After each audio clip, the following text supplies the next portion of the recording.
O que por 20 anos não passou de promessa, hoje é uma realidade no estado que dá certo. Uma saúde de qualidade e mais perto de todos os goianos. Antes eu tinha que deslocar daqui da minha cidade para fazer o meu tratamento de hemodiálise. Ter a policlínica aqui muda totalmente a qualidade de vida. A minha mudou para melhor. Porque o sofrimento de ir para Goiânia na madrugada, fazer um exame, fazer uma consulta, já ficou no passado. Com as novas estruturas, esses equipamentos mais modernos, a quantidade de especialistas que nós temos hoje, isso é muito importante. Sabemos que ainda há muito a fazer, mas a verdade é que a saúde em Goiás avançou em 5 anos, o que antes só ficava na promessa. Governo de Goiás, o estado que dá certo e que tem o melhor governo do Brasil.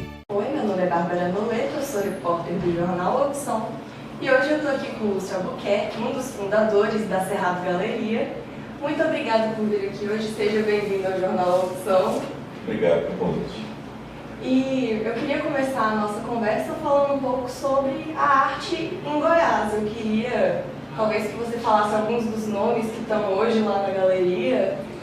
Tá, bom, eu acho que essa distância do centro consumidor de arte fez com que os artistas aqui, quando a gente fala em centro consumidor, a gente sempre fala de Rio e São Paulo, mas principalmente São Paulo, que corresponde a 60% do que se comercializa de arte no Brasil. Né? Nós que somos os segmentos de galerias já consolidadas e formalizadas, a gente procura sempre mensurar o mercado, nós nos baseamos nesses dados para a gente tomar as nossas atitudes, né, as nossas decisões. Então a gente sempre baseia em fatos reais. Hoje São Paulo corresponde a 60% do que se consome, do que se compra em arte no Brasil. Como o mercado é maior lá, é natural que os artistas migrem para essas regiões. Eles cada vez mais se afastem do ponto de produção, do ponto de origem deles, né? E muitas vezes, isso pode até interferir um pouco na produção deles, porque ele é contaminado com outras informações. O nosso objetivo em Goiânia e também no Brasil, onde nós estamos, é manter aqui uma galeria forte, uma galeria atuante, para que a gente dê condições para esse artista ficar aqui e continuar produzindo aqui, que ele fique muito linkado à sua realidade. Porque essa realidade que eles retratam em suas obras, ela passa a ser de interesse de outros públicos. Eu posso citar alguns artistas que são muito importantes, que estão em Goiânia. O primeiro deles é o Serão Franco, um artista muito conhecido desde a década de 70, talvez o artista mais vivo, hoje mais conhecido do Brasil, com uma carreira já internacional, não é? E o Sion, a gente foi percebendo que vários artistas que convivem com ele, foram convivendo com ele, foram incentivados por ele exatamente a permanecer aqui. Então ele é uma referência muito forte para a gente. A galeria representa a obra dele no Brasil todo e agora a nossa tendência é que a gente leve o trabalho dele para fora. E outros artistas de uma geração mais nova, né, como Matheus Dutra, Helena Jardim, Dalton de Paula, que agora está até na Bienal de Veneza, um artista que já extrapolou a fronteira do país, né? Já fez exposições no MoMA de Nova York, foi adquirido pelo MoMA, além de vários outros museus aqui no Brasil. Né? Chama atenção também para outro artista de Goiânia, que é muito jovem, que está conosco, que é o Estevão Barreiro. Né? Esse é um pouco do nosso universo. Tem vários outros, mas esses são os principais que me recordam. E nessa geração jovem que está chegando agora, qual você acha que são os desafios, além dessa questão de ser focado no Rio-São Paulo, no eixo Rio-São Paulo, quais são as dificuldades e oportunidades que essa geração tem? Bom, o desafio maior é manter eles aqui, não é? E a gente só vai conseguir manter se a gente tiver frequência de venda. Como é que a gente atinge a frequência de venda? É mostrando o trabalho dele da maneira mais certa possível, não é? Fazendo exposições na galeria, participando de feiras. Aqui nós participamos de uma edição de uma feira local aqui, a FAB, fizemos somente com artistas de Goiânia e faremos esse ano todas as feiras do Brasil. São 3 feiras em São Paulo e uma feira no Rio. Nesses espaços nós só vamos mostrar artistas ou de Brasília ou de Goiânia. Então esse é o papel da galeria, é nunca levar um artista que pertence ao nosso time, mas que está em São Paulo, por exemplo. Não, ele já é ofertado lá nessas praças. Nosso grande diferencial é dar possibilidades para esses artistas venderem seus trabalhos. é muito comum que essa venda seja principalmente feita no primeiro momento aqui na cidade onde eles estão, por eles já serem conhecidos e tudo mais. Mas a frequência com que eles serão apresentados fora já vai dando um reconhecimento do público fora diante da obra dele. Né? Outra estratégia nossa, nós somos hoje um conjunto de 5 galerias no Brasil, é rodar esses artistas no acervo das outras galerias. Então, muito provavelmente, nós teremos uma exposição de um artista de Brasília e uma de Goiânia na nossa parceira de Recife no próximo ano. Recife foi onde o Serão fez a última exposição, que a gente também ajudou ele a fazer essa exposição lá. Essa é a nossa estratégia. A galeria, como que funciona? Ela recebe muitos visitantes? Qual é a frequência dos goianos nesse espaço? Somos um projeto novo, né? Um projeto de apenas um ano, fizemos no mês passado 1 ano de vida. Eu acho que a receptividade foi muito boa, até superior ao que nós imaginávamos. A percepção é de que existe uma carência nesse setor. Né? A galeria veio de maneira muito agressiva. Né? Nós viemos com um espaço muito generoso. Fizemos uma ocupação de uma casa muito icônica para a cidade, de um arquiteto muito importante e que estava, de certa forma, abandonada. Então, assim, a galeria mostra um resgate, ou seja, um diálogo com a arquitetura, preservando aquele local, mas também dando possibilidades para que isso fosse usado de maneira mais ampla. Não é? A frequência tem sido muito grande, por quê? Porque é um imóvel que as pessoas já tinham curiosidade de conhecer. E ele foi feito assim, de uma maneira muito receptiva. Assim. É realmente bonito o espaço, né? Muito amplo, muito arejado. O time de artistas, como a gente está muito focado nos artistas locais, o próprio artista já faz essa divulgação. Né? E abrimos com a exposição do Serão Franco, que é o artista mais icônico, mais conhecido, que leva um público, uma visitação muito maior, muito grande nesse sentido. Ele, como eu havia dito, nos surpreende hoje a quantidade de visitantes. Né? A gente sente que esse é um movimento cada vez mais frequente, porque nós temos uma agenda, né? A gente entra agora, por exemplo, no segundo trimestre com um projeto educativo. Então, a nossa agenda vai ser sempre feita de forma a atrair o público, quer seja o público de comprador, que é muito importante para a gente fazer exposições e alguns vernissagens mais fechados, quer seja no educativo, você traz escolas e dá oportunidade para eles entenderem o que está sendo mostrado lá, claro, sempre com um curador, com um crítico falando, ou promovendo encontros de áreas diversas, até encontros de uma sociedade de médicos que quer um local diferente para falar de um assunto diferente, e a gente traz isso, vai reverberando. Então acho que a nossa estratégia está muito bem feita nesse sentido. A maioria das vezes que a gente fala sobre arte com os artistas, a grande dificuldade parece ser realmente o viver de arte, né? Esse é o grande desafio. Né? A nossa experiência, a minha experiência familiar, eu sou a segunda geração de galeristas, né? A primeira geração da minha mãe começou no final dos anos 80. Nenhum dos artistas, eu sempre trabalhei com ela. Então, a minha formação é de economia, mas durante o meu curso eu trabalhava com ela, então eu estou nisso desde 88. Naquele momento, nenhum artista sobrevivia só do seu trabalho. Nenhum. Em Minas Gerais, em Belo Horizonte, nenhum artista sobrevivia.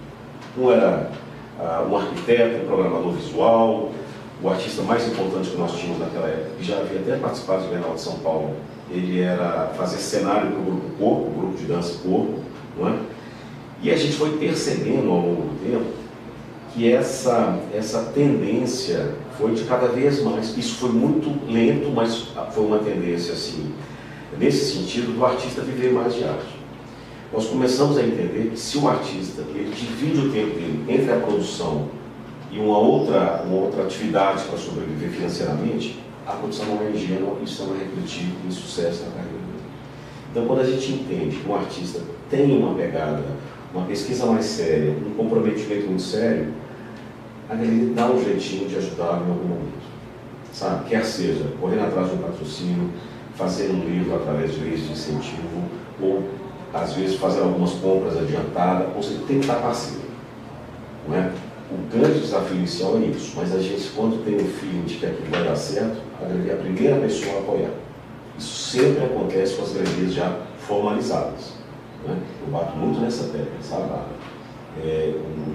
As galerias, elas têm que cada vez mais abandonar essa questão da informalidade. Somente a formalidade vai fazer com que isso vire realmente um negócio sério, um negócio grande, um negócio rentável e que todos possam sobreviver com isso. E o mercado comprador de Goiás, como ele é hoje? Muito pequeno, eu acho que muito inferior ao que deveria, ao potencial dele, porque a gente tem outras métricas, né? Você pode pegar o lançamento do metro quadrado de Goiânia. É a cidade que mais cresce, né? Segundo dados que a gente ouviu aqui, né, de pessoas que são do mercado, Goiânia vai dobrar em 7 anos. A cidade de Goiânia, a economia dobra em 7 anos. Então nós não viemos para cá com esse achômetro. Acho que vai dar certo isso, porque... Não. Nós viemos para cá, foi pensado, foi estratégia. Se você... Né, vou dizer que metade da nossa estratégia já foi traçada, já foi realizada. Nós temos muito mais a realizar. A galeria é um grande passo, um espaço bárbaro. Eu não conheço no Brasil, conheço quase todas as galerias do Brasil, não conheço nenhuma que tem um espaço que a gente tem. E a gente entende que isso é só metade do caminho. Quando nós ficarmos mais conhecidos, o mercado de arte é muito ligado à credibilidade. Quanto mais tempo tivermos, mais credibilidade a gente for adquirir, maior vai ser o mercado. E o que pode fazer também com que o mercado cresça? Outras galerias. É fundamental que outras galerias também venham para Goiânia. Ou as que aqui estão se formalizem. Eu bato muito nessa tecla. Tá? Tem que ser galeria formal, tem que ter um agente expositivo. O menor que ela seja, que faça uma exposição por semestre. Mas tem que estar do lado de um artista, tem que estar participando da formação, tem que estar com gente, funcionários. Né? Você tem ideia, hoje na galeria nós temos 5 arquitetos trabalhando em Brasília, e aqui tem 2 arquitetos, aqui 3 em Brasília, que não fazem trabalho de arquitetura, mas que estão na equipe da galeria trabalhando. Ao todo nós somos 22 funcionários, 22 colaboradores, desculpa, nas 2 galerias. É formal, é gerar emprego, é gerar necessidade de venda. Né? Então essa é a nossa mentalidade. Como funciona o valor de uma obra? Como que ele é estimado? Quando uma obra é considerada barata ou cara? Ou qual é um preço médio de alto ticket, baixo ticket? Como é que a gente faz essa diferenciação? Bom, você fez uma pergunta, o que é alto, o que é caro e o que é barato. Né? O que é caro, o que é caro em obra de arte? Vamos colocar assim, o que é caro. Eu tenho uma frase comigo que eu já carrego há muito tempo, gosto muito de falar. Caro é um artista que muitas vezes, não importa o valor que ele está sendo vendido, às vezes ele está sendo vendido por R$2.000. Ele é caro se ele é um artista local, se ele é um artista que não tem uma representação de galeria. Então, caro por definição, a gente nunca quer uma coisa que seja cara. Caro por definição é o que não vale. O que é um artista que busque sempre um artista que custe muito, que custe R$10.000, por exemplo, mas que ele esteja além das fronteiras da cidade onde ele vive. Né? Hoje não existe a menor possibilidade de nós trabalharmos com um artista que só venda em Goiânia. Se a gente já tem essa percepção há muito tempo, o nosso grupo já tem essa percepção há muito tempo. Ele tem que ter no mínimo liquidez nacional, no mínimo. Se ele não vende em São Paulo, não adianta. São Paulo é a meca do negócio, São Paulo é 60% do mercado. Então, caro é quem não vende em São Paulo. Então, assim, essa questão de valor é muito subjetiva. Né? Quando você fala, como é que se forma um preço? O artista, quando ele é jovem, é a formação de preço normal. Minha formação de economia me faz sempre auxiliados nesse processo. O que é? Quanto custa o seu material? Quanto custa a tela, o pincel, o seu tempo? O seu ateliê é alugado? Você não vê, não, você vive em casa e tudo. Então, você, para a composição do preço inicial, é sempre assim, são elementos básicos. Quanto você precisa da subsistência? Tanto. E a parte da galeria? Quanto que é a questão de imposto da galeria? Quanto você vai estar entre 40 artistas, então a sua cota ali vai ser de 1%. Então, quanto você custa para a galeria? É uma formação de preço simples, não é? E a gente leva em conta um valor mais baixo, que seja atrativo, para que as primeiras obras sejam vendidas, isso sem mim. A melhor propaganda que existe é quando o trabalho está na casa de uma pessoa, ela começa a elogiar e vai falar do artista, claro, vai falar da galeria também. Então, a nossa estratégia inicial é sempre isso, é sempre irrigar o mercado. Depois o artista vai ganhando preço, se ele está comprometido com uma pesquisa séria, com exposições importantes, com lançamentos de livro, com participação em museu, ele vai aumentando o preço e a produção dele vai, de certa forma, diminuindo. Então, um pouco de oferta e procura, não é? Então, a formação do preço funciona dessa maneira, sabe? Quando você me fala que às vezes alguns colegas não se sentem à vontade de falar por isso, eu me sinto absolutamente à vontade de falar por isso, porque a gente bate nessa tecla. Nós temos que ser formais. Todo o nosso mercado só vai crescer na formalidade, sabe? Os artistas que vendem mais na galeria, todos têm que ter uma empresa, eles são tidos, são parceiros, mas são empresários também. A empresa dele tem uma empresa para vender para o consumidor final, para emitir nota, emitir o recibo, formalizando toda a operação. Porque isso faz com que ele seja mais, se sinta como um empresário, se sinta mais estimulado a produzir, né? E com relação aos valores, realmente alguns valores atingem cifras bem mais altas, não é? Mas isso não é a regra. A regra são artistas que estão na faixa entre R$3 mil e R$15 mil. Esse é o dia a dia da galeria. E outros artistas somam valores superiores a R$200, R$300, R$400 mil. Mas esses valores nunca são artificiais, sabe? Eles foram conquistados por artistas que tiveram, volto a falar nesse negócio, produção importante, ele está sintonizado com o tempo que ele está vivendo, ele está construindo uma coisa genuína, sabe? Ele está sendo, ele assume o erro, mas da próxima vez ele erra menos, ele aprende com os próprios erros, que é como se fosse um profissional qualquer, né? Aí chega a atingir valores realmente muito altos. A arte é uma reserva de valor, a arte é um investimento. Por quê? Porque haverá sempre quem que vai dizer como é que nós estamos vivendo exatamente nesse dia hoje que a gente está fazendo esse bate-papo. Um escritor pode dizer, o jornal aqui vai dizer o que nós estamos vivendo hoje. O jornal é um exemplo, estamos aqui, então olha que interessante isso. Então, nas notícias de política, o seu instrumento vai falar o que nós estamos fazendo aqui. Na notícia, na parte cultural, a música fala um pouco isso, questão de comportamento, né? O cinema fala isso também. E as artes plásticas, ela também está falando isso. O artista está falando desse momento. Ele está falando desse momento. Então, as pessoas no futuro vão querer saber como é que nós vivíamos agora. Eles vão ler os livros que foram feitos nessa época, as notícias que foram vinculadas nesse dia e também o que se produzia arte.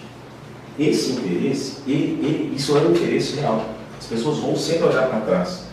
E os museus têm a necessidade também de fazer esse registro, comprar para os museus. Então, por isso que os museus são muito visitados, né? Porque você quer saber como é que se produzia antes, né? É claro que alguns museus tentam, que é da arte contemporânea, tentam prever o futuro. Alguns artistas fazem isso, né?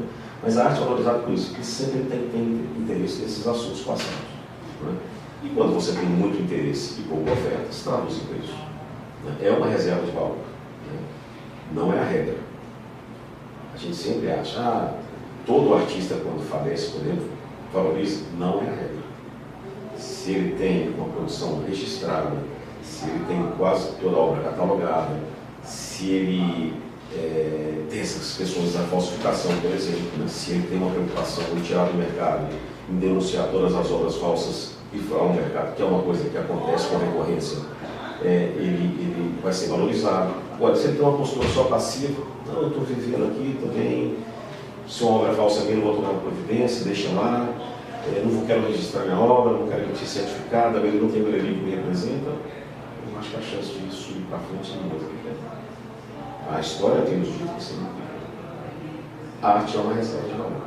E qual que é a grande diferença dela? É que você convive com ela. Você está ali com ela. Te traz um prazer, te traz uma situação diária, de convívio diário. Você não fica todo dia vendo seu extrato bancário, não, mas a arte sim. E esse apelo faz com que, se houvesse, por exemplo, uma pessoa interessada no seu trabalho, a remuneração pode ser mais não, eu só venderia por esse valor. Se você tem uma aplicação no banco, não, e as ações valem isso, o mercado de ação é um valor objetivo. Não é? Se para eu liquidar minhas ações hoje, isso aqui. Não, mas esse quadro vale 10. Mas eu gosto tanto que eu estou disposto a te oferecer 12. Olha que coisa interessante. Agora, aproveitando que você tem tanta experiência na área, eu queria que você deixasse uma dica para a nova geração de futuros artistas que pode estar assistindo isso hoje. Frequente galerias, frequente museus, estudo. O espaço para o autodidata é cada vez mais difícil. Boa parte dos artistas dos anos 80, eles eram autodidata e hoje boa parte dos artistas que trabalham conosco fez curso. Então, fez curso de Belas Artes. Eu sei que aqui tem 2 escolas importantes, então é muito interessante ter uma formação sólida. É muito interessante. Hoje a gente privilegia muito essa geração que tem um estudo, né? E frequente, não tenha medo de errar, faz parte do processo de errar. O que não pode é quando o artista não estiver se sentindo maduro com relação ao que ele trabalha, ele não pode levar para aquilo para o mercado. Deixa na casa dele, deixa 2 anos, 3 anos. Quando ele tiver certeza de que ele está pronto, ele põe no mercado.